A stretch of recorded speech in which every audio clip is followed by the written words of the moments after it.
ஆண்டவராகிய இயேசுவின் நாமத்தினாலே உங்கள் யாவரையும் அன்போடு இந்த ஆறுதலி நேரத்திற்கு நான் வாழ்த்தி வரவிருக்கிறேன். இன்றைக்கு அநேக மக்கள் பலவிதமான பிரச்சனைகளிலே, கவலைகளிலே, வருத்தங்களிலே, இருதயத்தில் சோர்ந்து போயிருப்பதை நாம் பார்க்கிறோம். அதிநிமித்தமாக அநேகருடைய சரீரங்களிலே பலவிதமான உபாதைகளை பார்க்கிறோம். பலவிதமான வேதனைகள், இருதயத்தின் வலிகள், இப்படி அநேக காரியங்களிலே வருத்தப்பட்டு கலங்கி கொண்டிருக்கிற மக்கள் ஏராளமாக இருக்கிறீர்கள். ஆண்டவராகிய இயேசு கிறிஸ்து உங்கள் இருதயத்தை ஸ்திரப்படுத்துவார். உங்கள் இருதயத்தினுடைய காரியங்களிலே ஒரு மகிழ்ச்சியை ஏற்படுத்தி தருவார். உங்கள் இருதயத்தில் ஒரு பூரிப்பை ஏற்படுத்துவார். உங்களுக்கு ஒரு தேவ சமாதானம் நிச்சயமாக உண்டு.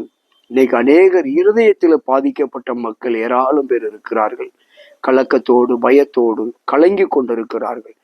அவர்களுக்கு தேவன் இந்த நாளிலே இந்த இருதயத்தை குறித்ததான காரியங்களிலே, இருதயத்தில் இருக்கிற கவலை, வருத்தம், இருதய வியாதி, இருதயத்தை குறித்த ஒரு பதட்டம், பயம் என்று சொல்லி கலங்கி கொண்டிருக்கிற மக்களுக்கென்று தேவன் கொடுக்கிற ஒரு வார்த்தையானது சங்கீதம் 22வது அதிகாரத்திலே 26வது வசனத்திலே சொல்லுகிறார்.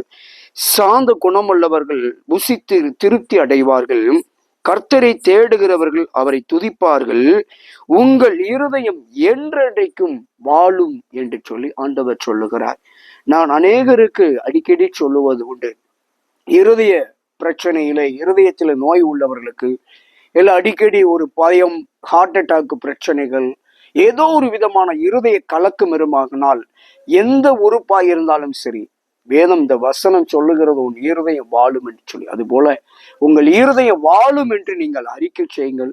உங்களுடைய எந்தெந்த உறுப்புகளிலே பிரச்சனைகளை உணர்கிறீர்களோ அந்த உறுப்பு வாழும் என்று சொல்லுங்கள். நிச்சயமாக ஆண்டவரை துதிக்கிற ஜனமாக உங்களுக்கு அந்த சுகத்தை கொடுத்து, விடுதலை கொடுத்து வாழ வைக்கிற கர்த்தர் நிச்சயமாக உங்களுடைய இருதயத்தின் கலக்கங்களை நீக்கி உங்களுக்கு இருதயத்துல பூரண சமாதானத்தை கொடுத்து இங்கு உங்களுடைய இருதயம் வாழும் என்ற வேத வாக்கியத்தின்படி சாந்த குணமுள்ள ஒரு மனிதர்களாக, ஒரு சமாதானம் உள்ள ஒரு மனிதர்களாக உங்களை ஆண்டவர் மாற்றுவார். சாந்தத்தையும் சமாதானத்தையும் நிச்சயமாக கொடுத்து உங்கள் இருதயம் வாழத்தக்க ஆசீர்வாதத்தை கொடுப்பார். God bless you.